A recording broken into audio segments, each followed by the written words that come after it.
Well, hello everybody. Welcome to day 18 of our 40-day challenge. I am at my favorite place to work on anything writing-wise. So I'm redoing the Ultimate Transformation Challenge manuals. This will be the 14th edition coming out this fall, and it will be the most revamped because it's got all of the stuff that we did in the 40-day challenges for a year and a half.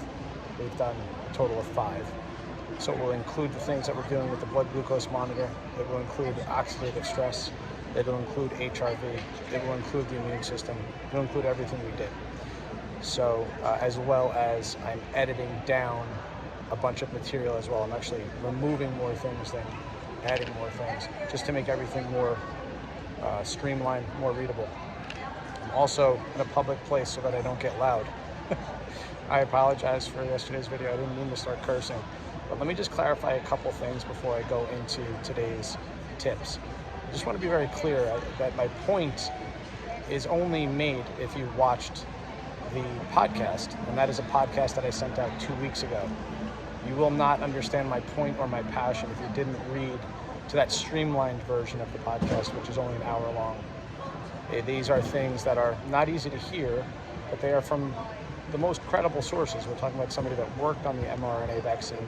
We're talking about somebody that is in PhD in evolutionary biology, and we're talking about a very well-credited practitioner of medicine whose role there was to talk about the situation with ivermectin.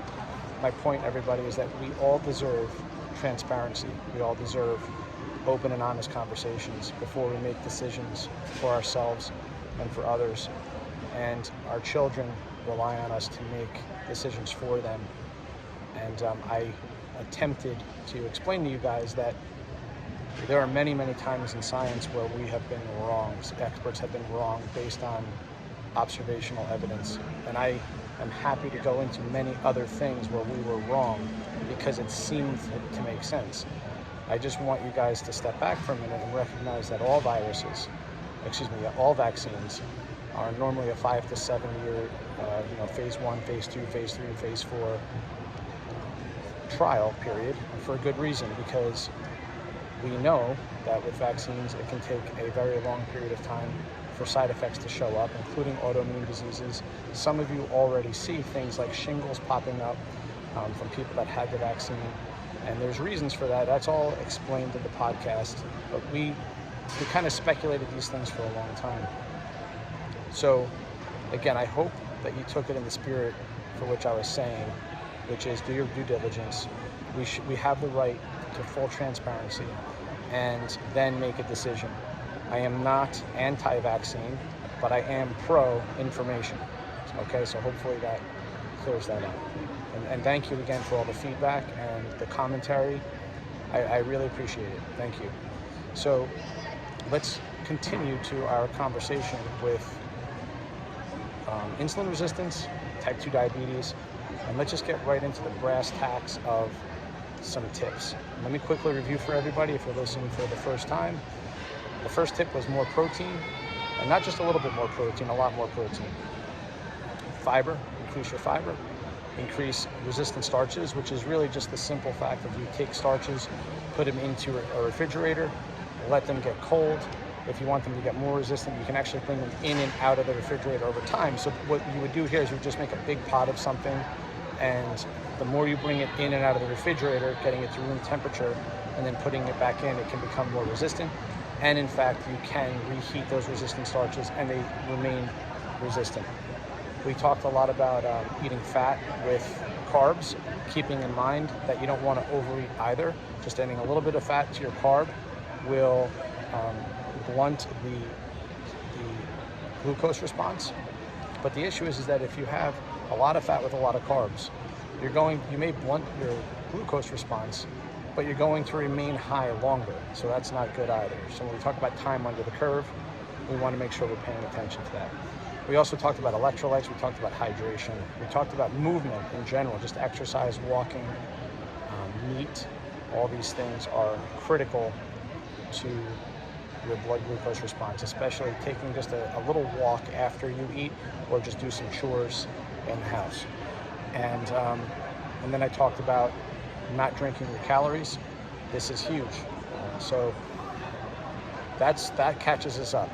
I said that I'm going to focus mostly on weight loss the rest of the way, how to make it easy.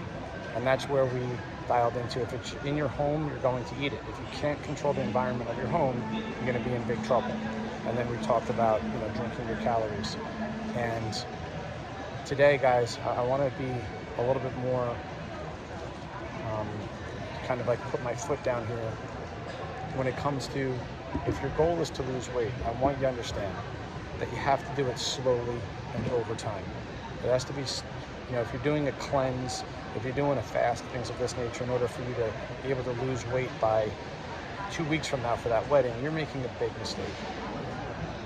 We know, guys, again, I'm going to repeat this statistic, that 95% or more of all people who diet put all the weight back on and more within 2 years. And more than 50% of them will do it within 6 months. Dieting doesn't work. And one of the main reasons why this happens is because every time you reduce calories, your body reacts by making your metabolism slower. Now, there's ways that this happens with ATP, but in general, everything in the body is slowing down. It actually becomes more efficient. Think about it. If you're giving it less energy, the body finds ways of becoming more efficient to use that energy. That's really what's happening with ATP.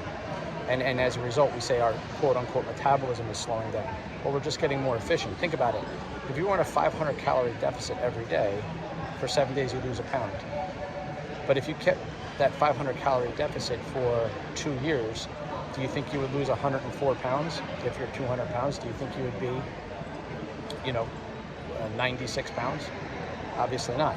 Your body's recognizing that there's an energy deficit here and it adjusts accordingly.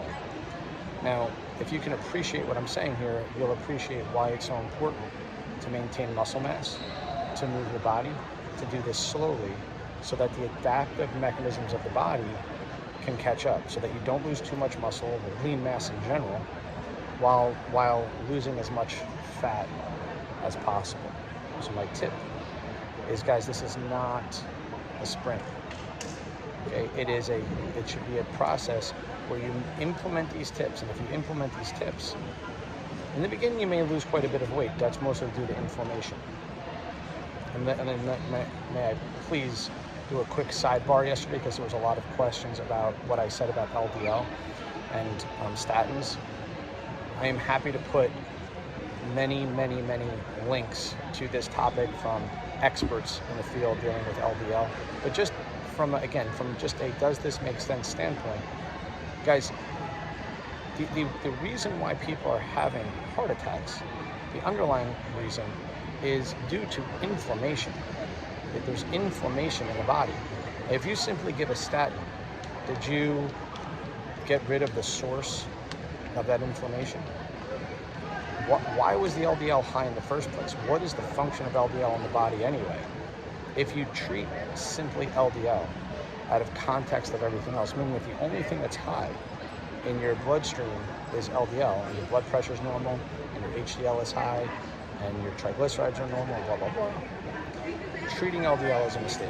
Now, if all the other things are high, you should get on a statin, but if you lose weight, and if you start exercising, and you get your blood work done again, you should be able to titrate off of that statin and eventually don't need it anymore. But it is cholesterol. It is LDL that makes all of your hormones. It is also cholesterol that is sort of acts like an antibiotic, believe it or not, in your body. It is a responder to situations, and you actually have a bigger problem if you make LDL too low in many situations than too high. Meaning, there are many people that are carnivores, they eat a carnivore diet, whose LDL is 400. All of their other blood markers are totally fine. And you can make a strong argument that they are much healthier than your average athlete with everything else being normal. Again, it's because in context, the LDL is high for a reason. Again, if you're interested in this stuff, I'll put links in the description of the video. You can listen to not one, not two, not three. I'll put 5 different PhDs on this topic specifically 2 hours long each. This is all I do, guys. All I do all day is I'm just a nerd. I listen and read stuff, and then I pass it along to you guys so that you can make your own decisions, okay? So just going back very quickly, just a reminder, do this slowly and over time, and you're going to be very happy with the results as you implement these things in this 40-day challenge. There's no rush. Take your time, and if the slower it comes off, the more likely it will be to stay off. Keep that lean muscle mass. Make sure your sleeping habits are good and all those things that we talked about. Check all the boxes, because most of the things that I've been asking you to do are very achievable. All right, guys? Have a great rest of the day.